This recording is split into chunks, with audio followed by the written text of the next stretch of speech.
They were politicians also. Well, when they went to the House of Representatives, it took the House of Representatives 36 ballots to elect Thomas Jefferson president. You understand what I'm saying? 36 ballots. So then they got together then and said, well, you know, this will never happen again. We ain't gonna let this happen again. So then they introduced Amendment 12 to the Constitution. And that's how we got political parties. So I just want to caution you when you start talking about parties. So you might say now, why is Mr. Freeman here? I'm here for one purpose. I want you to understand that if you follow the Constitution, no matter how bad the politician is, we're safe. But if you don't follow the Constitution, no matter how bad he is, we're in trouble. We are in trouble. And that's where we are today. Now, truly it could be said, as Thomas Paine said, these are the times that tries men's lives. Believe me. The Constitution is 223 years old come September the 17th of this year.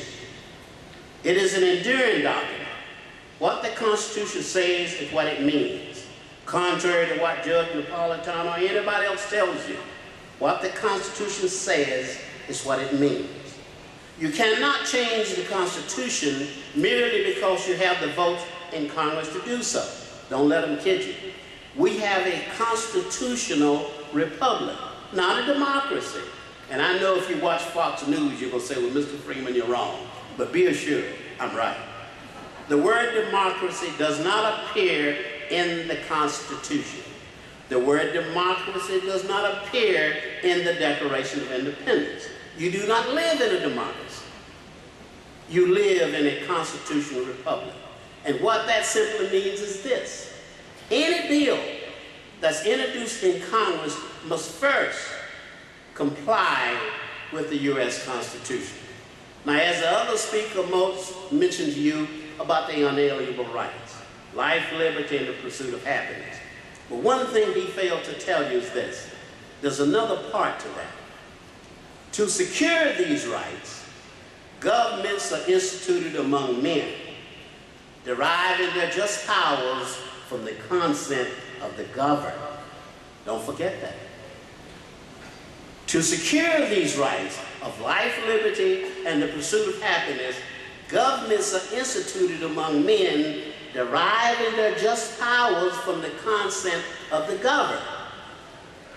Now, I know that when they get elected and go to Washington and get their little black suits and shine their shoes and come back, and they want to tell you they're rulers. They're not rulers, they govern. You see, it's a lot easier to rule than it is to govern. Because if you're a king, you rule, and you do something I don't like, off with the head. See, it's easier. And that's what they've adopted.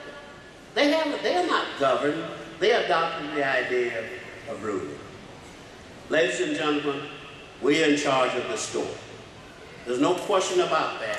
We are in charge of the store. Now, we hired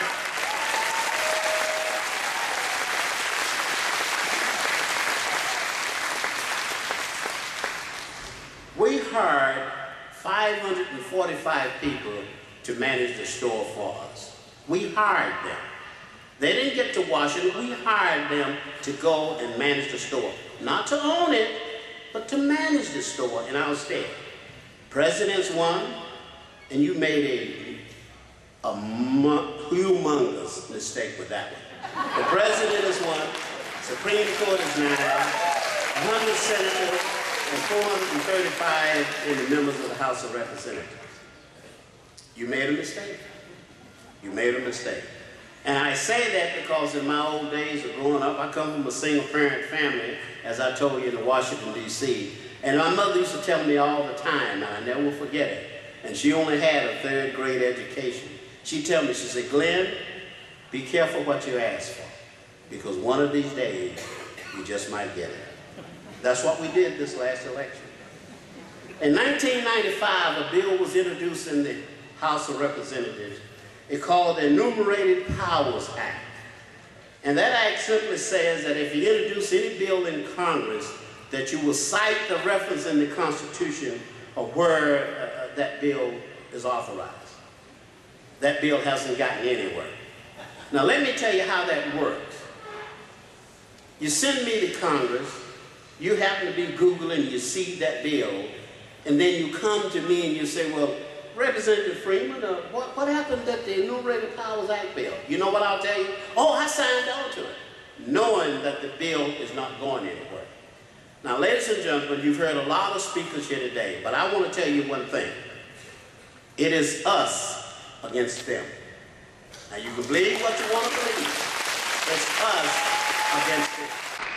And to take your commitment and to simply do more than get angry, and to do more than make calls and email and write. All of that is important, and I think you ought to do it from now till Christmas morning.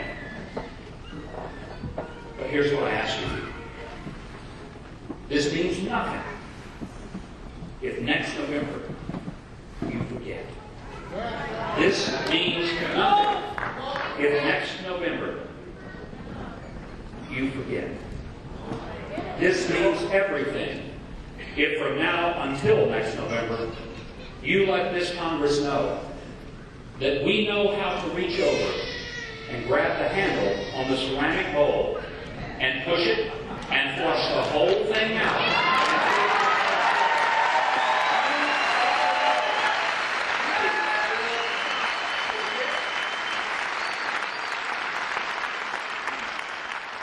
Hi, I'm Jeremy Jensen. I'm the chairman of the York County Tea Party, and we're here at the Seward County Courthouse today, getting ready for our June 14th Flag Day rally. We're expecting a great crowd at our Flag Day rally. We're actually hoping for around 1,000 to 1,500 people will come all the way from Lincoln, York, and of course the Seward area and surrounding areas. There'll be a variety of speakers here, featuring headliner is going to be Glenn Freeman, who is a constitutional scholar from Washington, D.C. and now resides in Omaha. Other speakers will include Brian Bresnahan, myself, and Bob Benny, Lincoln Tea Party chairman. Flag Day is a holiday that's not often celebrated, so we hope you're able to come join us right here at the Seward County Courthouse on June 14th, Flag Day at 5:30. Come join us right here at the Seward County Courthouse on Flag Day, June 14th at 5:30 p.m. How about everybody stand and clap with me? We're going to sing Grand Old Flag. We're going to sing it twice. You're the grand old flag,